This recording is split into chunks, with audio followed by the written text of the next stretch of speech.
Question. Do you think it's weird that we like listen to ourselves often? Like, because we have to hear our voice all the time. Yeah. Do you think that's weird?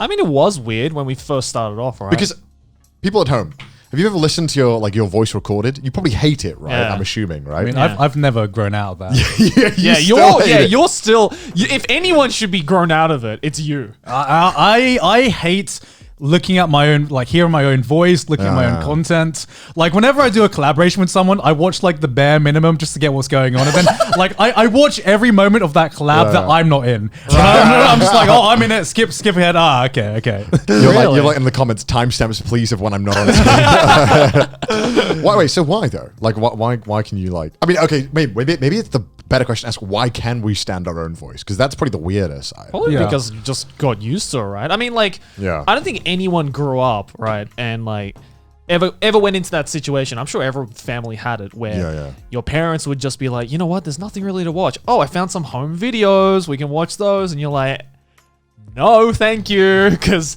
I don't know. I always fucking hate it when my parents would play home videos in front of me. Yeah, same. Yeah. Because it's always me being a fucking idiot. Yeah, but it's also like I used to have like a fucking squeaker voice when I was like 5 years old. I legitimately used to sound like, "Hi guys!" Like I legit used to have that voice, and my dad would always fucking rag me on, being like, "Man, your balls really dropped all of a sudden, didn't they?" And I fucking hated that because when you're a kid, you're not aware that you have that voice.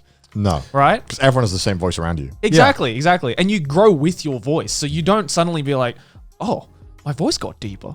Unless it's like a really rapid growth, like kind of like how you have that. Where you just like your balls just fucking dropped. Yeah. I thought when it happened, I thought it was going to go back. I thought I was sick or something. Right. And everyone at school didn't believe me. Yeah, but that's because your balls dropped like a fucking cannonball, right? Like mine kind of dropped.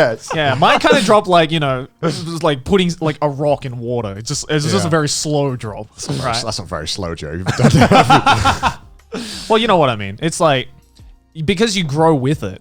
Especially if it's a natural drop, then you don't realize that, oh, I went from fucking Alvin and the Chipmunks to we really talking about the speed our balls drops now. Yeah. So you don't watch the podcast at all after we... I like the... You don't watch Trash Taste? Wow. I watched like some highlights. I don't know. Like because I feel like with me, I'm just super self-critical and I've always been this way, whether it be with my work or myself. And that's why like, I'd say like I've seen, anytime I see like criticisms of my videos or my work, I'm more fine with it because there hasn't been something that's been said about me that I haven't already said about myself in some way, shape or form. Right. I feel that. So unless I'm like super proud of a video, I really find it difficult to watch it because I see all the things that I kind of could improve on it or that I fucking hate about it. And it's just out there and I can't like... So you're too much of a perfectionist, basically.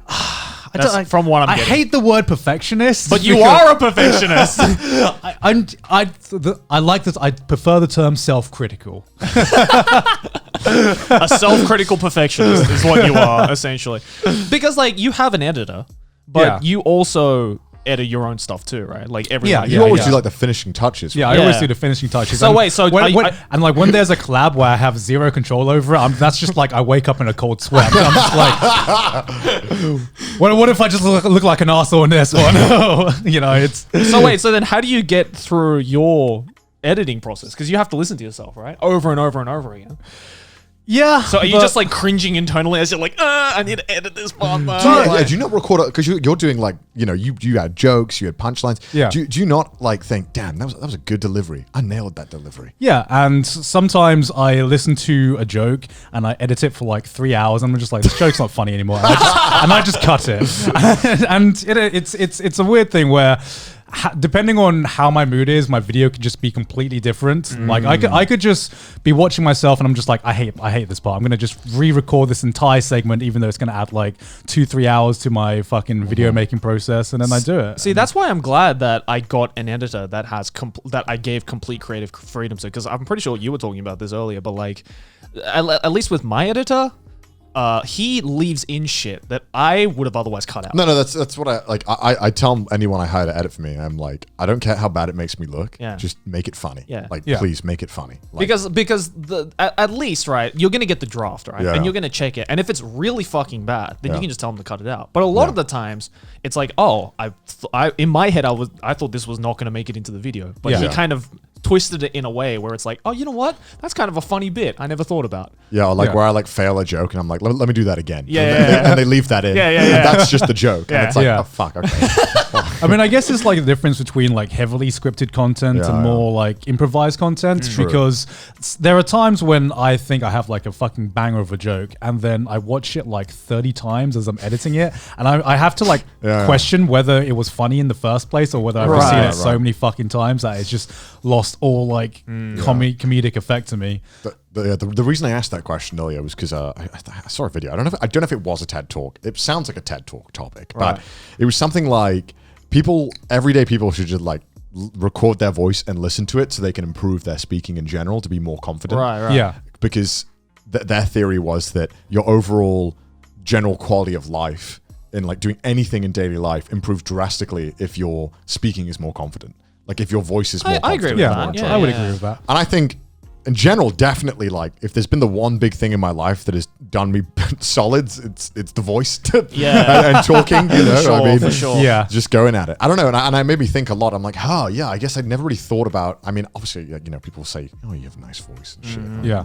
Not to stroke my own fucking dick, but you know, that's the compliment I get the most, right? Yeah. And I thought I put VA in my name for a reason. You do have VA in your name, I mean, right? it's the reason I became a voice actor, because people were telling me like, hey, you have a nice voice. And I thought, oh, maybe, Fuck, you know, you're what? You're right. I'm like, damn, I do kind of, I'm kidding. Because when I first recorded myself, I thought I sounded like shit. And then Everyone thinks that though. Right. But then it's one of those things where I think that it's definitely helped me a bunch, because not only have I improved my enunciation and just general patterns of my speech, it's just made my whole life more confident by doing that. Yeah, like, because your general self-confidence. Yeah, because if I'm hearing it, I'm like, damn, I sound good. Yeah. Like, is that conceited as fuck? No. I mean, it's just you just do get a skill set by practicing it, right? I mean, like, and you get happy with the ability that you have to like change it and make it sound the way you want, I think. Yeah.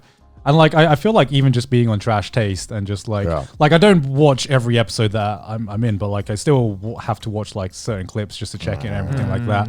And I feel like, especially my speaking skills has gotten a lot better. Of course, I'm so on point. As soon as I say that, God damn it. You really drove that point home, Garm. Thank you. Oh my God.